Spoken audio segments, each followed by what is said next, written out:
Friends, welcome to my channel. Friends, एक crash course की series शुरू करने जा रही हूँ IC38 जनरल इंश्योरेंस एग्जाम के लिए एंड आई होप आप सभी के लिए ये बहुत ज़्यादा हेल्पफुल होगी। तो चलिए शुरू करते हैं। Let's start with the first question. What is the name of first fire insurance company in the world? आपको बताना है कि दुनिया में जो सबसे पहली फायर इंश्योरेंस कंपनी बनी उसका नाम क्या था। So the options are fire office, fire insurance company, national fire insurance company, global fire office. तो देखिए, आपको इसका आंसर याद रखना है ऑप्शन ए फायर ऑफिस। दुनिया की जो पहली फायर इंश्योरेंस कंपनी थी उसका नाम था फायर ऑफिस, और इसके बारे में डिटेल में आपको आगे आने वाले क्वेश्चंस में बताती हूँ। Next question is what is the first life and non life insurance companies setup in India. आपको बताना है भारत में जो पहली लाइफ और पहली नॉन लाइफ इंश्योरेंस कंपनीज बनी उनका नाम।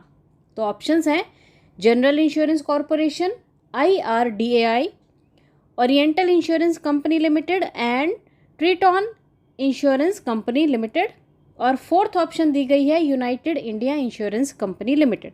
तो देखिए, इसका आंसर है ऑप्शन सी, क्योंकि जो पहली लाइफ इंश्योरेंस कंपनी थी भारत की उसका नाम था the oriental insurance company limited, और पहली नॉन लाइफ इंश्योरेंस कंपनी का नाम ट्रीटॉन इंश्योरेंस कंपनी लिमिटेड। तो option C is the right answer.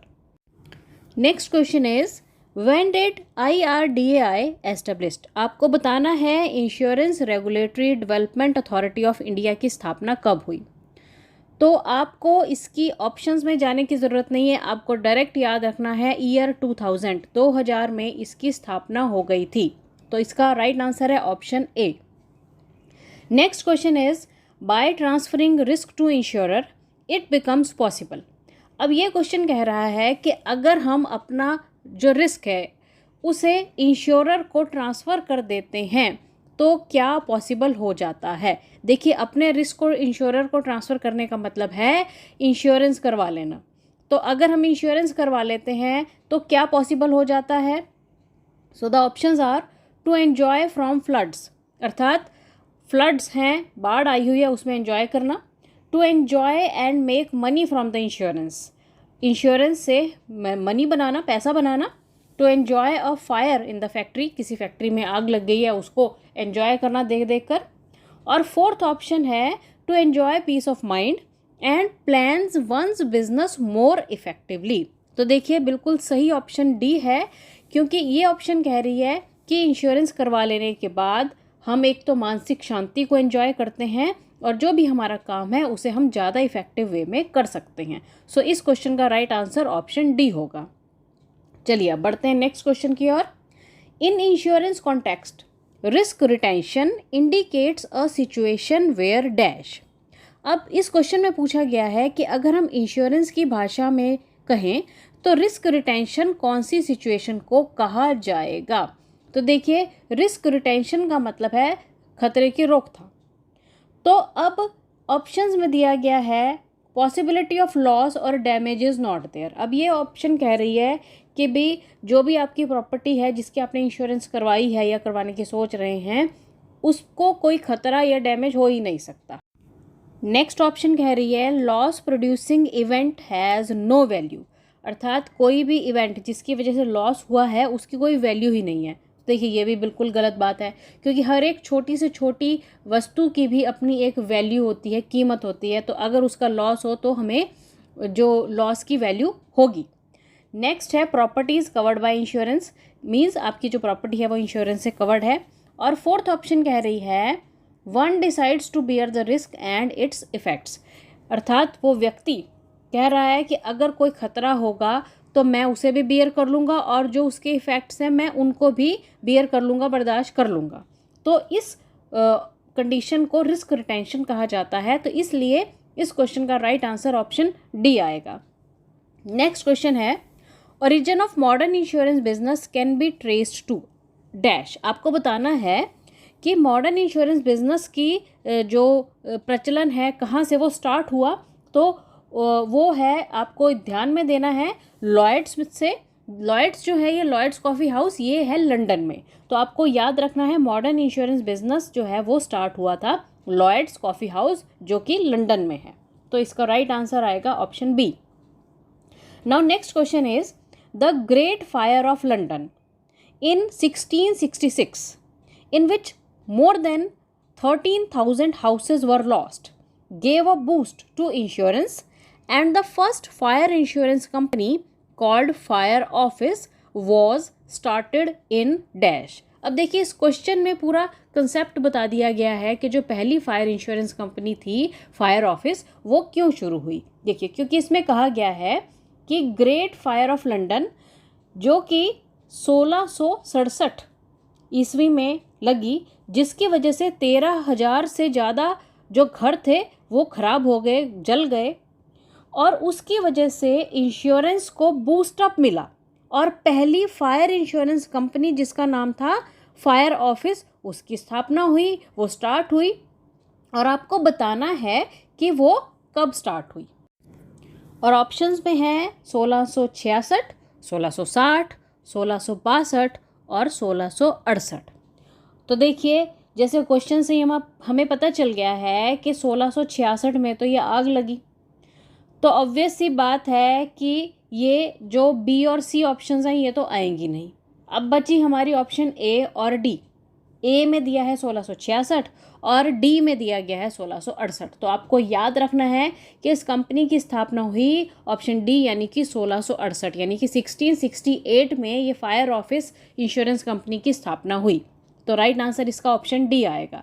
Now the next question is in 1993 the dash committee was set up to explore and recommend changes for the development of industry including reintroduction of element of competition. तो देखिए इस question में कहा गया है कि 1993 में एक कमेटी सेटअप की गई थी जिसका मेन मोटिव था इंडस्ट्री में डेवलपमेंट करना, चेंजेस लेके आना, और एक एलिमेंट यानी कि कंपटीशन भी डाल दिया गया जिसकी वजह से जो इंडस्ट्री थी उसको काफ़ी बूस्ट मिला। तो उसको आप उस कमेटी का आपको नाम बताना है। तो देखिए उस कमेटी का नाम था मल्होत्रा कमेटी। तो इसका जो राइट आंसर आएगा वो ऑप्शन डी आएगा। Next question is the asset may lose its value on the occurrence of certain event. अब इस लाइन का मतलब है कि कोई भी असेट की जो वैल्यू है वो कम हो जाती है अगर कोई इवेंट हो जाता है। मीन्स अगर सपोज किसी की कोई गाड़ी है, उसका एक्सीडेंट हो गया, तो उससे क्या होएगा, उसकी जो वैल्यू है वो कम हो जाएगी। This chance of loss is known as. तो आपको बताना है कि अगर ऐसा लॉस हो जाता है तो उसे क्या कहेंगे, the cause of risk event is known as. और उस रिस्क इवेंट का जो कारण है, कॉज है, उसको क्या कहते हैं। मतलब इस क्वेश्चन में दो आपसे क्वेश्चंस पूछे गए हैं एक ही क्वेश्चन में। तो ऑप्शंस हैं profit and loss, debit credit, risk peril, primary secondary. तो देखिए अब इस क्वेश्चन का जो राइट आंसर आएगा वो ऑप्शन सी आएगा, क्योंकि the chance of loss is referred as risk. क्योंकि देखिए जब किसी भी इवेंट का या किसी भी, हम कह सकते हैं किसी भी वस्तु पर जो लॉस का चांस बना रहता है, संभावना बनी रहती है, उसे हम क्या कहते हैं, रिस्क, यानी कि खतरा। And the cause of the risk event, और जो उस रिस्क इवेंट का कारण है उसे कहा जाता है पेरिल। तो इसका जो राइट आंसर आएगा वो ऑप्शन सी आएगा। चलिए अब अगले क्वेश्चन की ओर बढ़ें। Mister Rakesh fears loss due to road accident, what should he do. अब मिस्टर राकेश हैं, उन्हें हमेशा रोड एक्सीडेंट का डर लगता रहता है। अब उन्हें क्या करना चाहिए। तो देखिए अगर उनको रोड एक्सीडेंट का डर लगता रहता है तो उन्हें क्या करना चाहिए, उन्हें अपनी लाइफ की भी इंश्योरेंस करवा लेनी चाहिए और अपने व्हीकल की भी इंश्योरेंस करवा लेनी चाहिए। तो इसका जो राइट आंसर आएगा वो बिल्कुल सही, option C, take insurance for his life and vehicle. चलिए नेक्स्ट क्वेश्चन है, Lloyd's coffee house is regarded as the place where insurance started the way it is practiced today. Lloyd's is located in dash। अब देखिए इस question में पूछा गया है कि लॉयड्स कॉफ़ी हाउस, जिसे कि ये माना जाता है कि मॉडर्न इंश्योरेंस का बिजनेस यहाँ से ही स्टार्ट हुआ है, और लॉयड्स बताना है आपको कहाँ पर है। तो देखिए पहले भी क्वेश्चन में हमने बात की, लॉयड्स जो है वो लंदन में लोकेटेड है, तो ऑप्शन सी इसका राइट आंसर आएगा। Next question is risk transfer through risk pooling is called. देखिए बहुत बार हमने ये क्वेश्चन सॉल्व किया है कि अगर हम रिस्क पूलिंग के द्वारा रिस्क ट्रांसफ़र कर देते हैं, और वो रिस्क हम किसको ट्रांसफ़र करते हैं, इंश्योरर को, तो उसको क्या कहते हैं, बिल्कुल सही, उसे कहते हैं इंश्योरेंस। तो इस क्वेश्चन का जो राइट आंसर है वो है option B. Now the next question is which of the following statements is true. आपको बताना है कि जो नीचे दी गई स्टेटमेंट्स हैं उनमें से कौन सी स्टेटमेंट ट्रू है, सत्य है। ऑप्शंस हैं, insurance is a method of sharing the losses of few by many, insurance is a method of transferring the risk of individual to another individual, insurance is the method of sharing the losses of many by few, and insurance is the method of transferring the gains of few by many. तो देखिए इस question का जो right answer आएगा वो option A आएगा। आपको ये बहुत अच्छे से दिमाग में याद रखना है कि जो इंश्योरेंस है ये एक ऐसा मेथड होता है जिसमें लॉस तो होता है कुछ लोगों का, पर उसको शेयर जो है वो ज़्यादा लोग, मैनी लोग करते हैं। तो हमेशा इसको आपने याद रखना है कि insurance is the method of sharing the losses of few by many, क्योंकि आपको एग्जाम में ये उल्टा भी लिखा आएगा, मैनी बाय फ्यू भी लिखा आ सकता है। तो आपको ध्यान में रखना है कि इंश्योरेंस एक ऐसा मेथड है जहाँ पे लॉस तो होता है कुछ लोगों का, पर उसको शेयर ज़्यादा लोग करते हैं। तो इसका राइट आंसर ऑप्शन ए आएगा। चलिए अब अगला क्वेश्चन देखते हैं। Before acceptance of the risk the insurer arranges a survey and inspection of the property why. अब इस क्वेश्चन में पूछा गया है कि कोई भी जो इंश्योरर है, इंश्योरर मीन्स इंश्योरेंस कंपनी जो है, वो रिस्क एक्सेप्ट करने से पहले प्रॉपर्टी की इंस्पेक्शन या फिर सर्वे क्यों करता है। मान लीजिए कि आपने अपनी गाड़ी की इंश्योरेंस करवानी है, तो जिससे आपने करवानी है वो पहले आपकी गाड़ी को चेक करेगा, चैसी नंबर वगैरह चेक करेगा, है ना। तो अब इस क्वेश्चन में भी यही पूछा गया है कि इंश्योरेंस करने से पहले जो इंस्पेक्शन या सर्वे किया जाता है वो क्यों किया जाता है। तो देखिए सीधी सी बात है, रेटिंग पर्पज़ के लिए किया जाता है, चेक किया जाता है कि जो जिस भी प्रॉपर्टी की इंश्योरेंस हो रही है उसकी क्या वैल्यू है, क्या रेटिंग है, इसलिए उसकी इंस्पेक्शन की जाती है। तो इस क्वेश्चन का राइट आंसर आएगा option A, to assess the risk for rating purpose. पर आप जब क्वेश्चन को सॉल्व करें तो आपको चारों ऑप्शंस पढ़नी हैं, क्योंकि चारों ऑप्शंस पढ़ के आपको खुद ही पता चल जाएगा कि सही बात क्या लिखी गई है, क्योंकि बाकी की कई बार ऑप्शंस ऐसी होती हैं जो बिल्कुल भी रिलेट ही नहीं करती हैं। चलिए नेक्स्ट क्वेश्चन है, विच of the following statement is true. अब इस क्वेश्चन में भी पूछा गया है कि आपको जो नीचे दी गई ऑप्शंस है उनमें से बताना है कौन सी स्टेटमेंट जो है वो सही है। पहली ऑप्शन है इंश्योरेंस प्रोटेक्ट्स द असेट्स। इसका मतलब है जो इंश्योरेंस है वो आपके असेट्स को प्रोटेक्ट करती है, बचाव करती है। नेक्स्ट है इंश्योरेंस प्रिवेंट्स इट्स लॉस। जो इंश्योरेंस है वो लॉस को, मतलब नुकसान को रोक देती है, प्रिवेंट कर देती है। नेक्स्ट है insurance reduce the possibility of loss, कि भाई जो इंश्योरेंस है वो लॉस होने की संभावना को भी कम कर देती है। और जो फोर्थ ऑप्शन है insurance pays when there is loss of asset, कि भाई जब लॉस हो जाएगा, देखो क्योंकि लॉस को होने से कोई नहीं रोक सकता, अगर लॉस हो गया तो इंश्योरेंस उस लॉस का आपको पेमेंट दे देगी, पे करवा देगी। तो यही मेन काम है इंश्योरेंस का। तो इस क्वेश्चन का जो राइट आंसर है वो है ऑप्शन डी। चलिए अब अगला क्वेश्चन है, out of 400 houses each valued ₹20,000 on an average 4 houses get burnt every year resulting in combined loss of 80,000. What should be annual contribution of each house owner to make good this loss? देखिए अब इस question में क्या पूछा गया है, ये कह रहे हैं कि एक कम्युनिटी में, एक मोहल्ले में 400 घर हैं और हर एक घर की जो वैल्यू है वो है 20,000 रुपये, और एवरेज में हर साल 4 घरों को लग जाती है आग। तो एक जो कंबाइंड लॉस हो गया वो हो गया 80,000 का, क्योंकि देखिए एक घर की कीमत है 20,000, तो 4 की कितनी होगी, 20 को 4 से गुणा कर दीजिए, तो वो हो गई 80,000। अब ये कह रहे हैं कि हर एक हाउस ओनर को कितना कंट्रीब्यूशन हर साल करना चाहिए ताकि इस लॉस को कवर किया जा सके। अब देखिए सीधी सी बात है कि एक घर है 400 और हर साल लॉस हो रहा है 80,000 रुपये का, तो आपको क्या करना है, इन 80,000 रुपये के लॉस को 400 लोगों में डिवाइड कर देना है।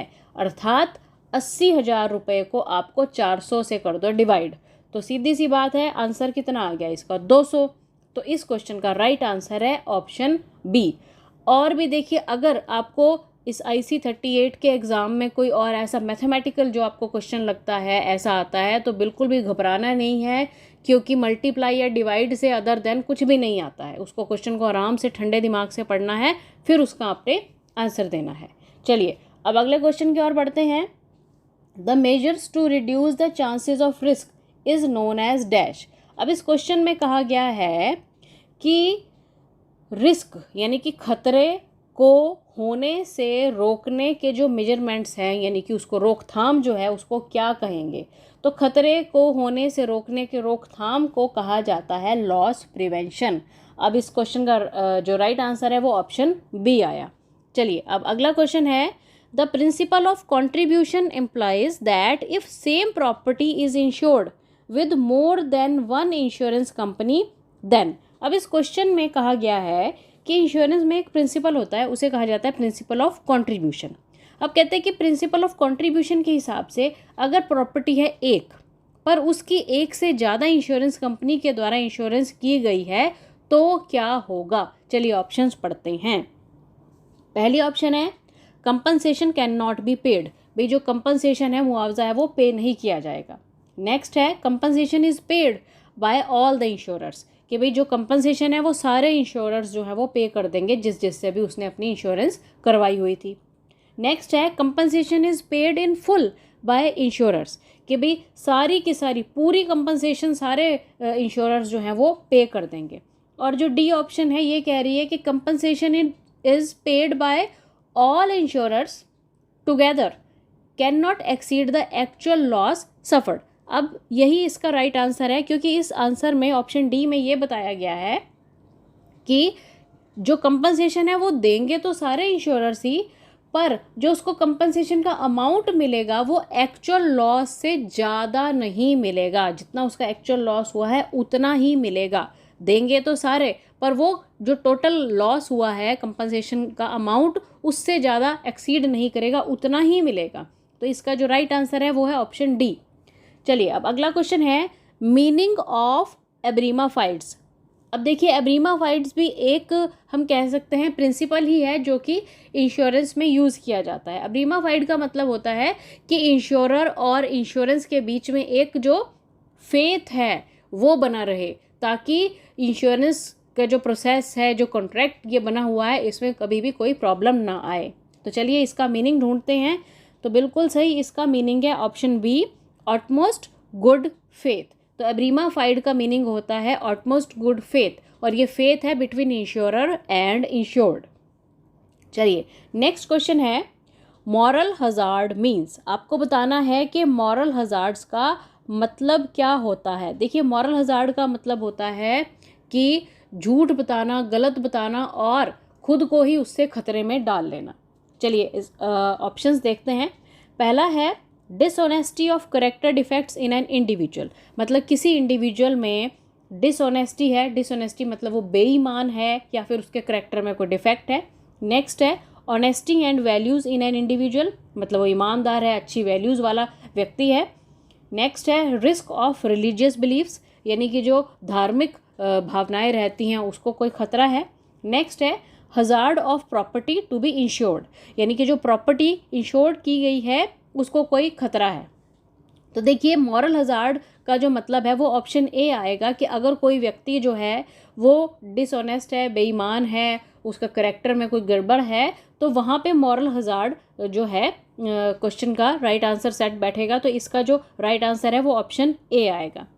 Now the next question is dash means transfer of all rights and remedies with respect to subject matter of insurance from insured to insurer.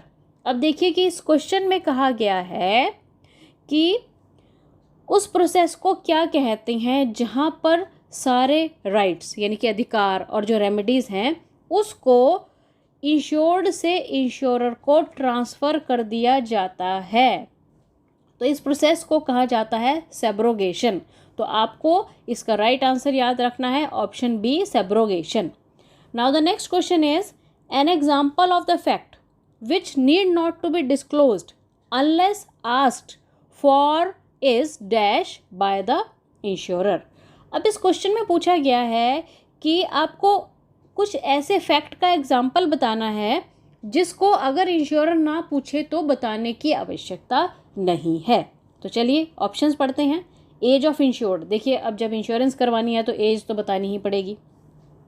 Presence of fire extinguisher, अगर आपसे पूछा जाए कि आपके घर में या आपकी प्रॉपर्टी में फायर एक्सटिंग्विशर है। नेक्स्ट है हार्ट एलमेंट, मतलब हार्ट की कोई बीमारी तो नहीं है। नेक्स्ट है अदर इंश्योरेंस डिटेल, कि आपने कोई और इंश्योरेंस तो नहीं करवाई है उसकी डिटेल्स। तो देखिए अब आई थिंक आपको ऑप्शंस में से समझ आ गया होगा कि कौन सी ऐसी ऑप्शन है जिसको अगर कोई ना पूछे तो बताने की आवश्यकता नहीं है। बिल्कुल सही, option B means presence of fire extinguisher. तो चलिए अब अगले क्वेश्चन की ओर बढ़ते हैं। For the purpose of insurance an asset may have, आपको बताना है कि अगर हम इंश्योरेंस की बात करें तो एक असेट में क्या होना चाहिए।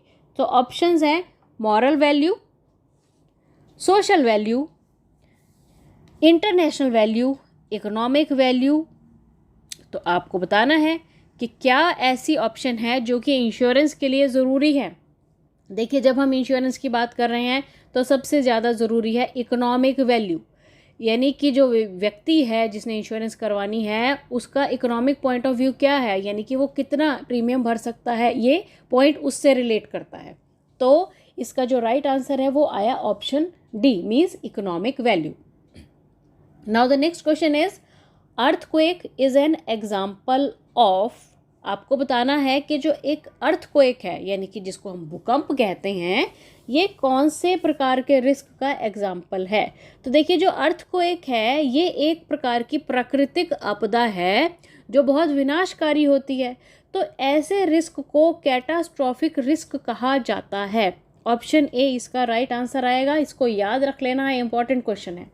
Now the next question is risk indicates, आपको बताना है कि रिस्क यानी कि खतरा वो कौन सी ऑप्शन है जो कि रिस्क को इंडिकेट कर रही है। पहली ऑप्शन है फियर ऑफ अननोन, यानी कि कुछ अननोन है, अज्ञात चीज़ है, उसका डर।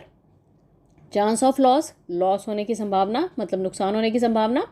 डिस्टर्बेंस एट पब्लिक प्लेस, किसी पब्लिक प्लेस पर कोई डिस्टर्बेंस हो रही है। या फिर हजार्ड यानी कि नुकसान।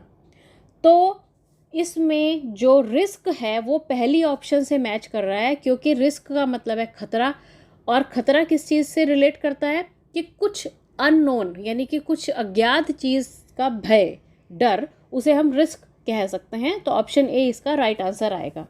चलिए अब अगला क्वेश्चन है select the most appropriate logical equivalence for the statement. आपको यहाँ पर एक स्टेटमेंट दी गई है, उसको हम पढ़ेंगे और आपको उससे जो सबसे ज़्यादा लॉजिकल ऑप्शन रिलेट करेगी वो आपको उसका आंसर बताना है। तो पहले स्टेटमेंट पढ़ते हैं। Insurance can not protect an asset from loss और डैमेज। अब इस स्टेटमेंट में कहा गया है कि जो इंश्योरेंस है वो किसी भी असेट को लॉस या डैमेज से प्रोटेक्ट नहीं करती है। तो देखिए बिल्कुल सही बात है, ये बिल्कुल ट्रू बात है। और ऑप्शंस में भी ढूंढिए ट्रू कहाँ है, ऑप्शन ए है, क्योंकि जो इंश्योरेंस है ये लॉस से या डैमेज से प्रोटेक्ट नहीं करती है, ये लॉस या डैमेज हो जाने पर पे करवाती है, तो उसे कहेंगे इंश्योरेंस। तो इसका जो राइट आंसर आया वो ऑप्शन ए आएगा। चलिए अब हम बढ़ेंगे अगले क्वेश्चन की ओर, और ये क्वेश्चन कह रहा है dash means spreading one's investment in different kinds of assets. अब आपको बताना है कि उस प्रोसेस को क्या कहते हैं जहां पर आप अपना पैसा एक से ज़्यादा अलग अलग जगह पर इन्वेस्ट करते हैं, तो उसको कहा जाता है डाइवर्सिफिकेशन। तो इसका राइट आंसर आया डाइवर्सिफिकेशन मीन्स ऑप्शन बी।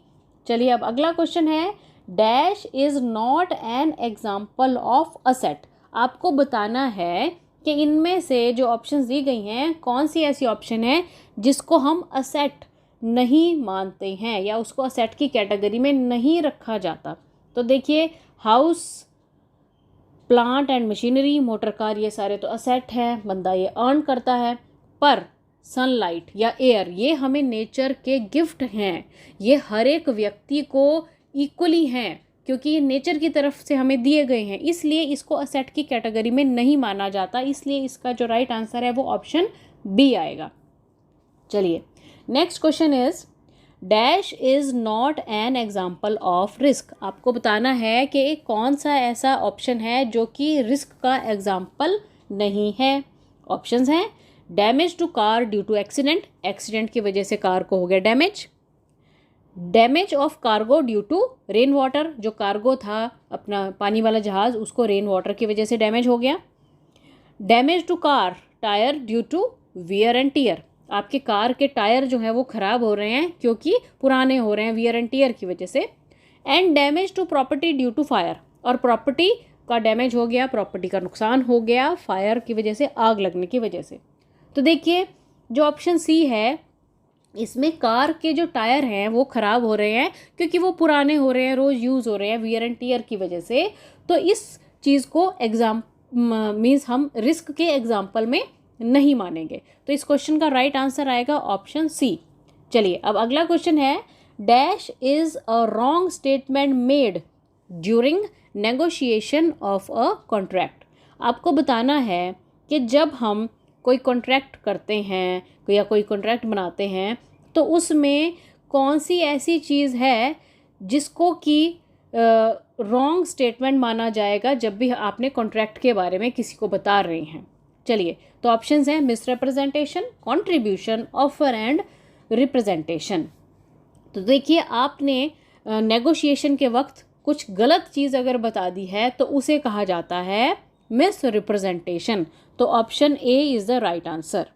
चलिए अब अगला क्वेश्चन है, what is the 4 P's that marketing literature speaks about. आपको मार्केटिंग लिटरेचर में जो 4 P's 4 P's यूज़ होते हैं उसके बारे में बताना है कि वो 4 P's क्या होते हैं। तो देखिए सीधी सी बात है, इसमें आपको जो 4 P हैं वो याद रखने हैं। ऑप्शन सी को आपने एक तो अच्छे से दिमाग में रख लेना है।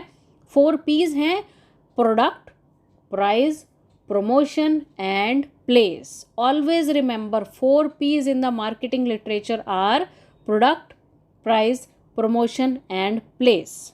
तो इसका राइट आंसर ऑप्शन सी आया। चलिए अब अगला क्वेश्चन कहता है, what is the difference between sell and marketing. आपको बताना है कि सेल और मार्केटिंग में क्या अंतर होता है। तो देखिए जो पहली ऑप्शन है बिल्कुल सही वाली ऑप्शन है, इसको पढ़ते हैं और आपको समझाती हूँ कि ये क्या कह रही है। Sale is the act of giving product or service in return of money. तो देखिए सेल का मतलब क्या है कि ये सिर्फ एक ऐसा आर्ट है या ऐसा एक्ट है जिसमें आप किसी भी व्यक्ति को कोई वस्तु या फिर कोई सर्विस देते हो और उसके बदले में आप पैसे ले लेते हो। जबकि जो मार्केटिंग है, it is an act of identify, serve, satisfy and retain the customer.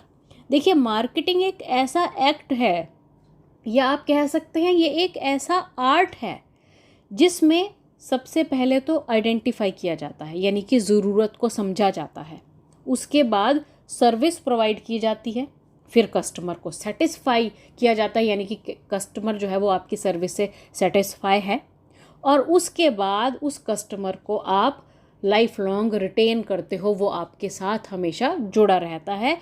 इसे मार्केटिंग कहा जाता है। तो इसका राइट आंसर आया ऑप्शन ए। चलिए अब अगला क्वेश्चन है, the key to successful closing lies in helping the prospect to say dash.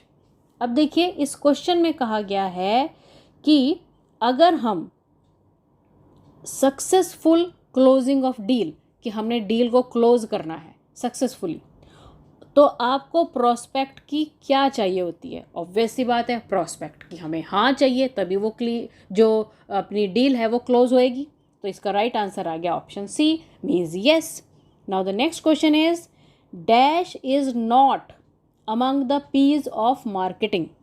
अब इस क्वेश्चन में पूछा गया है कि आपको बताना है कि जो हम अभी पीछे क्वेश्चन में पढ़ के आए कि 4 पीज ऑफ मार्केटिंग, तो कौन सा ऐसा पी है ऑप्शंस में जो मार्केटिंग के पीज वाला नहीं है। तो चलिए ऑप्शंस देखते हैं। Price, product, protection and place. तो आपको याद है ना 4 पीज कौन से थे? क्या थे? Product, price, promotion and place. तो अब इसमें कौन सा मैच नहीं हो रहा है? बिल्कुल सही, ऑप्शन सी, यानी कि प्रोटेक्शन जो है वो 4 पीज ऑफ मार्केटिंग वाला नहीं है। तो इसका जो राइट आंसर आया वो है ऑप्शन सी।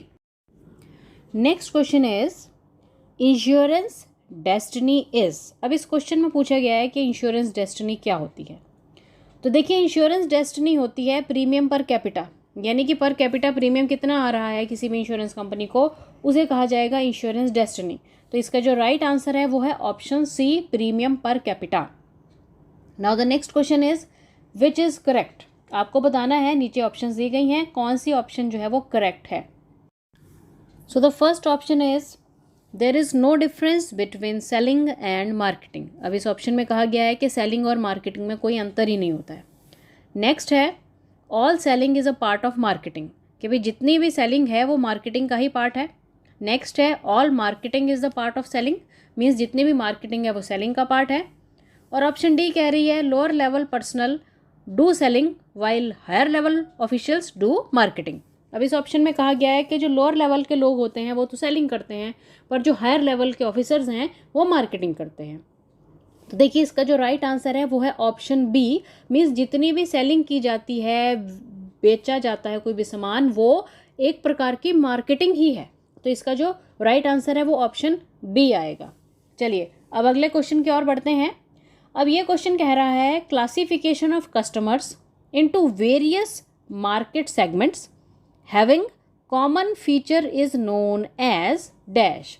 अब इस क्वेश्चन में कहा गया है कि अगर हम मार्केट सेगमेंट्स के हिसाब से कस्टमर की क्लासिफिकेशंस कर दें कॉमन फीचर्स को ध्यान में रखते हुए, तो उस प्रोसेस को क्या कहा जाता है? तो देखिए, उस प्रोसेस को कहा जाता है सेगमेंटेशन, क्योंकि सेगमेंटेशन में हम पर्टिकुलर क्लास को दूसरी क्लास से डिफरेंट कर देते हैं, कैटेगराइज कर देते हैं, तो उसे हम सेगमेंटेशन कहते हैं। Option B is the right answer. Now the next question is negotiation is a process of dash. आपको बताना है कि नेगोशिएशन का मतलब होता है किसी से बातचीत करना किसी भी चीज़ के बारे में, तो उसे नेगोशिएशन कहा जाएगा। तो वो एक ऐसा प्रोसेस है, ऑप्शंस पढ़ने हैं, क्या आएगा इसके फिल में। टू विन समहाउ, किसी भी तरह से जीत जाना। To give discount to the customer को डिस्काउंट देना। To reach a win win situation, मतलब विन विन सिचुएशन तक पहुंच जाना। And to argue and defeat the prospect, बहस करना और अपने प्रोस्पेक्ट को हरा देना। तो देखिए, नेगोशिएशन एक ऐसा प्रोसेस है जिसमें आप विन विन सिचुएशन में पहुंच जाते हैं। तो इसका जो राइट आंसर है वो ऑप्शन सी आएगा। Now next question is prospecting in an insurance sale is. देखिए, प्रोस्पेक्टिंग का मतलब होता है कि वो उन लोगों की लिस्ट एक तैयार करना जिनकी इंश्योरेंस आप करना चाहते हैं या जो आपसे इंश्योरेंस करवाना चाहते हैं, उसको आप प्रोस्पेक्ट कहते हैं। और उस लिस्ट बनाने के प्रक्रिया को हम प्रोस्पेक्टिंग कह देते हैं। तो आपको बताना है कि इंश्योरेंस सेल में प्रोस्पेक्टिंग का मतलब क्या है। तो देखिए, पहली ऑप्शन ही दिख रही है, बिल्कुल सही, gathering the names of people who may be interested in insurance. उन लोगों के नाम इकट्ठे करना जो इंश्योरेंस करवाने में इंटरेस्टेड हैं। तो option A is the right answer. Now the next question is which of the following is not part of sales process. आपको बताना है, ये जो नीचे दी गई ऑप्शंस हैं उनमें से कौन सा ऐसा काम है या ऑप्शंस हैं जो कि सेल के प्रोसेस में नहीं आती हैं। ऑप्शंस हैं prospecting, sale interview, then loss assessment and closing. तो देखिए, इसमें prospecting, sale interview and closing, ये तो सभी सेल्स प्रोसेस में आते हैं, पर जो लॉस असेसमेंट है ये सेल प्रोसेस में नहीं आता है, तो C is the right answer.